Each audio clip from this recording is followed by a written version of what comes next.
dessiner. Il vit au Vietnam depuis 1 an et demi avec sa fiancée, Hang. Il a depuis toujours dessiné des femmes avec des yeux en amande. Pour lui, vivre au Vietnam, c'est un peu exaucer un mythe enfoui et vivre dans un tumulte bouillonnant et désordonné dans lequel il puise une inspiration sans cesse renouvelée. C'est la raison pour laquelle il apprend assidûment la langue, pour échanger et mieux comprendre ce peuple qui l'émeut tant.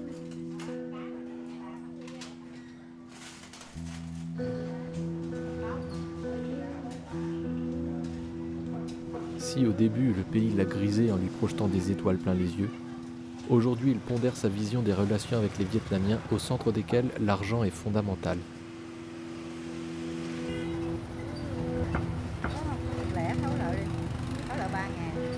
Ồ, 95 gánh. Ok. Có nè, có rồi nè. À.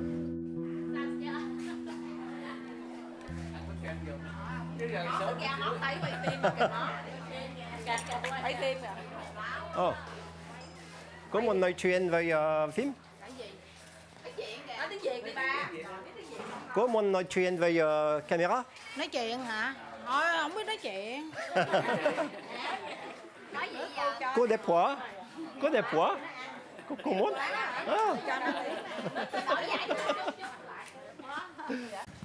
Alors voilà, ici je me trouve dans une petite ruelle de Bui Vien. C'est là où je suis arrivé la première fois au Vietnam. On m'a déposé ici et ce qui m'a frappé immédiatement, c'était la nuit, c'était ces odeurs.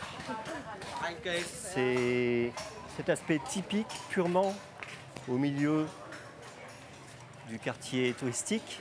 Malgré tout, toutes ces petites ruelles ont gardé leur aspect original et originel. Et j'ai été frappé de voir toute cette frénésie, toute cette activité de tous les gens, tous ces petits commerces, ces gens dehors, ces gens à l'intérieur, qui prient, qui regardent la télé, qui vivent ensemble, qui parlent beaucoup, qui rient aux éclats.